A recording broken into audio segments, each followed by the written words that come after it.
Hey everybody, welcome back to another episode of the Ben Thomas Show. Thanks for coming back. Today I have a new Hot Toys unboxing video for you. I'm very excited about it. It is the Venom from the movie, The Venom. It is pretty awesome. Look at the size of this box. It is crazy.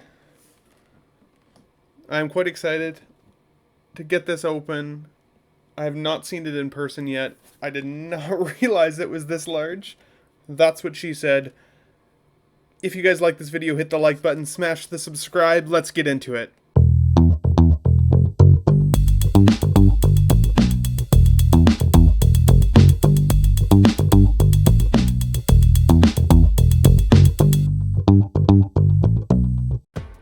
So as you guys could see, this box up against my actual body was massive. And like, look at the size of my hand on it. It is crazy. The artwork here is also amazing.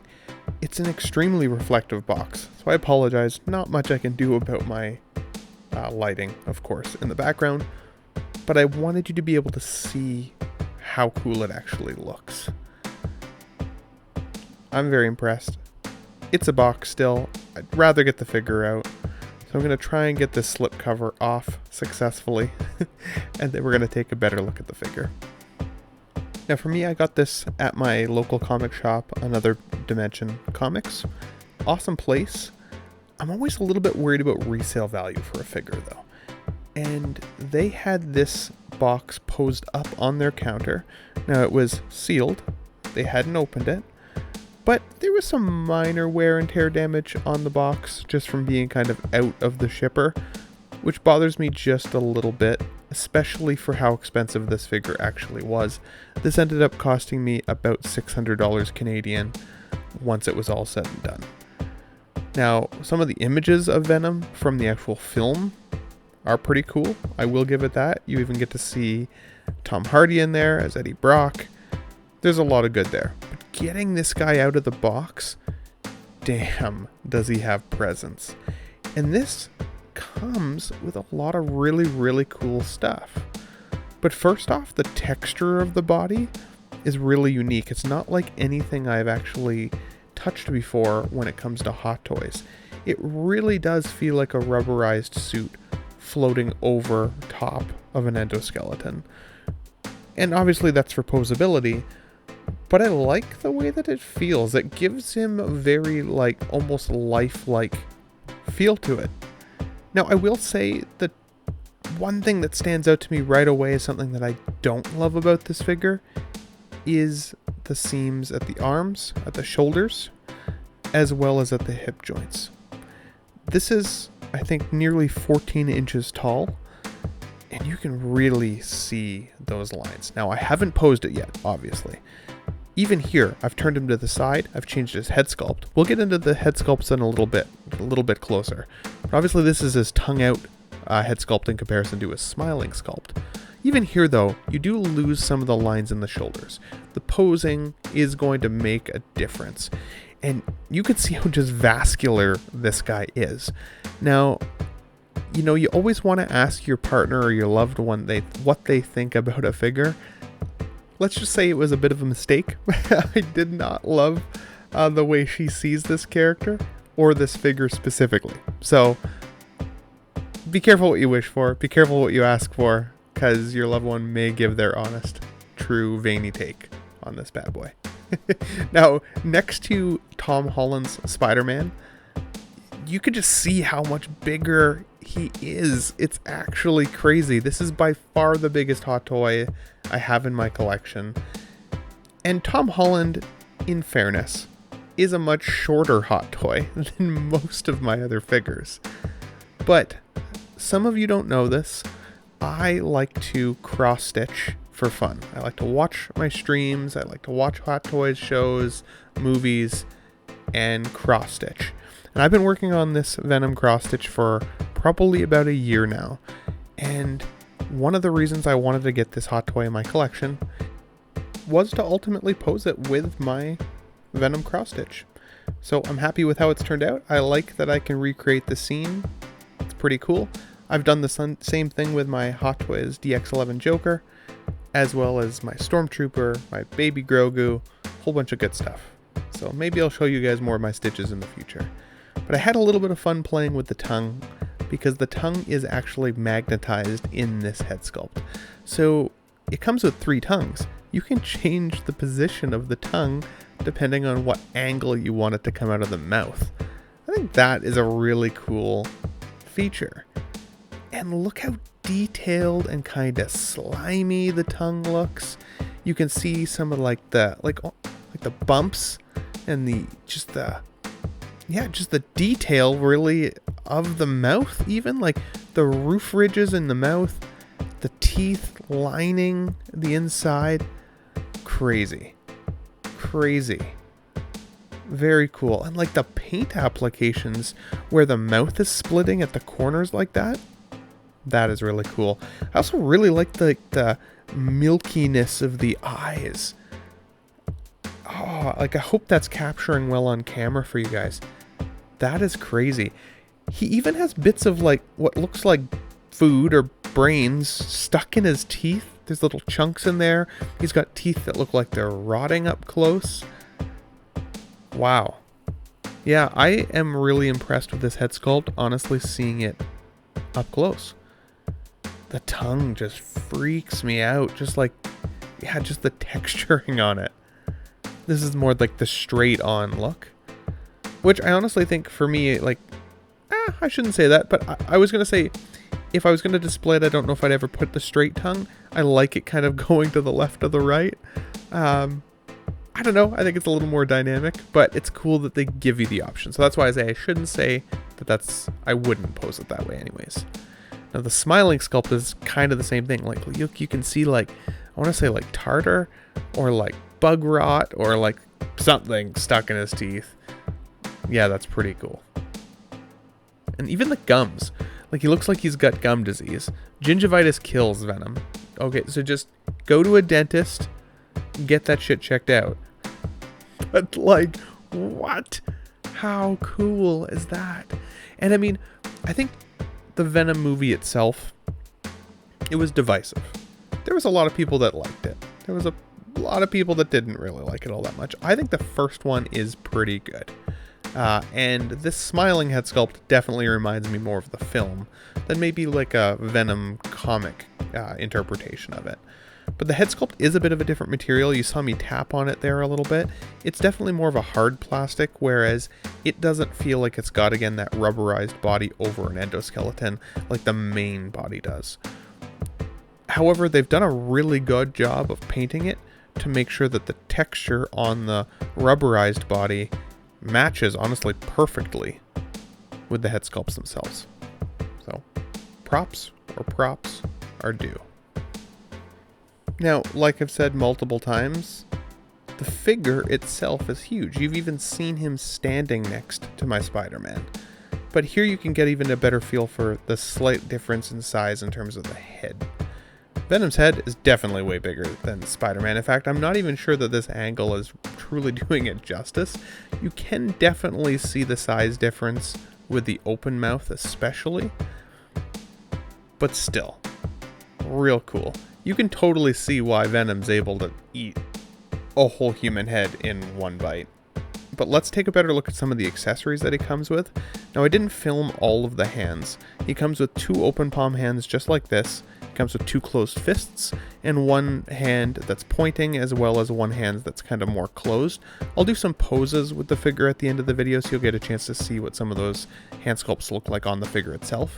I really wanted to show you this hand sculpt though, specifically, because with the Spider-Man hand, I feel like this, at least for me, gives a much better representation of how much larger the character feels once you actually physically have it in the hand. His hands are crazy. The points on his nails are actually sharp, so be careful for that. The paintwork on the back of them is excellent.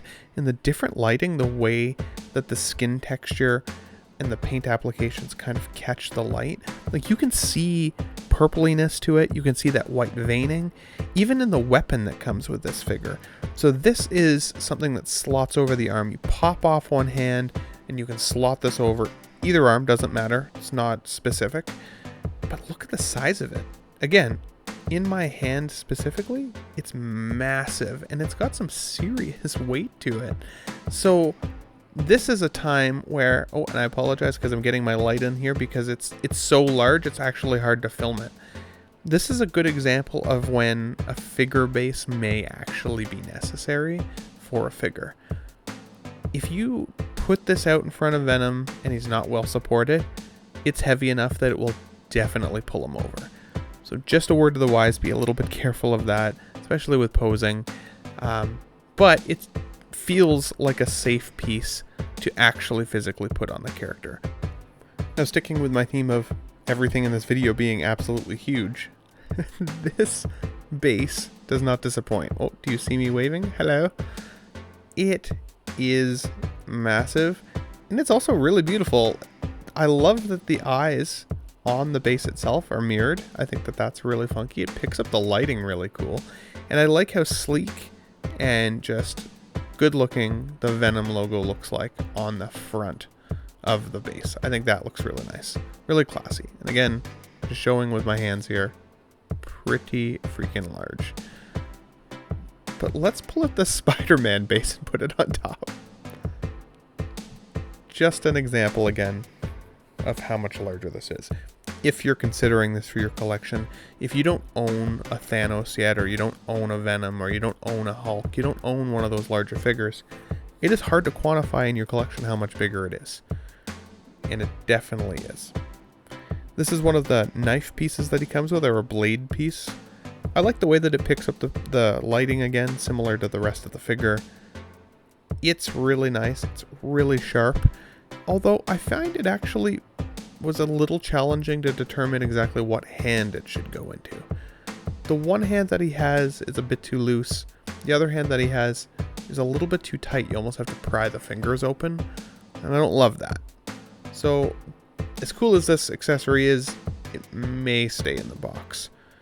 Or if you guys have this figure and you've posed him with this, send me a photo. I'd love to see some poses with Venom, because I'd like a little bit more inspiration as well.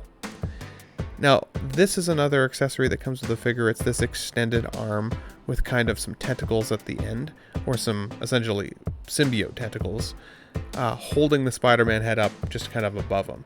Now, if the figure himself is 14 inches tall, you can imagine that this is about 16 inches to almost 17 inches tall when it's extended up. And again, this accessory is also kind of heavy, so just be mindful of when you're posing. He almost fell over on me a couple times, which is, of course, just devastating when you watch your hot toy nosedive onto the table when you just dropped a whole lot of coin for it. So just be careful. And as promised, I did tell you that we'd show you some video of what the other accessory, the blade accessory, looks like on the figure, as well as a different hand sculpt. So this is one of his pointing hand sculpts. Kind of like it. I think it looks kind of cool. The figure does have ratcheted joints, so it is able to hold up the heavy weapon, as well as kind of maintain any arm poses specifically that you put him in. I will note that unboxing this figure, he did have plastic around his hips, as well as around his arms, and I was really nervous to pull his arms and legs off in order to get that plastic out. The legs do drop down, so you may feel like your figure is a little bit on the weak side, but similar to something like an Iron Man, his legs pull out slightly so that you can pose him better. But it also makes him a little weaker in his stance, so just be careful of that. But you can pull the legs out slightly to get that plastic out, and the arms do pop off at the shoulder joint in order to get the plastic off there as well. So no fear, but just do it gently. Of course, we have to see Spider-Man about to get his head got off by Venom and the crazy ass blade that this guy comes with. It wouldn't be a good review if I left this part out. Now, the next accessory that he comes with, I wanted to show you guys because it is very funky. It's these symbiote tentacles, essentially, that come out of peg spots in Venom's back. Now, if you're unboxing this figure and you have just happened to never see another review, or you don't know what comes in the box, Venom has 3 ports on his back that are left exposed when you first pull him out. he has little caps that are located in the box, so if you don't want to include these on the figure itself, you can put the caps in the spot. It looks seamless. You can't even tell that they're there. It's amazing, actually. They're a little hard to get out, so that's a side note. But these head sculpts look really cool, even with the main head sculpt. The eye paint's a little different, which I think is kind of a missed opportunity. They made it look a little bit more white on the Venom symbiote tentacles versus the head sculpt itself, and which is kind of more of that milky look. But I still think that the detail looks cool. And when they're pegged in the back, yeah, it looks pretty freaking cool, I'm not going to lie. Now, these, even though they're an inclusion with the figure, aren't actually canon to the film, because in the film, when we see the Venom on a symbiote tentacle like this, he's having an actual conversation with Eddie Brock, or Tom Hardy's character, but face to face. He doesn't look like Venom holding like this tentacle that's looking at him at the same time. It's not like that. But who cares? With a figure and for a display, it looks amazing. And honestly, if I were to rate this figure out of 10, I would still give this guy a solid 9.5 out of 10. It looks beautiful. The texture on the skin is really cool. It comes with a ton of accessories, just in the standard version, not even necessarily the deluxe version that gives you an extra Venom symbiote tentacle head. I think this is absolutely worth the money if you are a fan of the film, or if you just need to have a Venom representation in your collection. Where he loses a little bit of points for me is I don't love the arm seams at the joints. I don't love the look of the legs around his hip joints, but I can get past it. Ultimately, I absolutely love this figure. What do you guys think? If you love it, let me know in the comments below. Hit the like button for me, smash the subscribe, and I'll catch you guys on the next figure review video.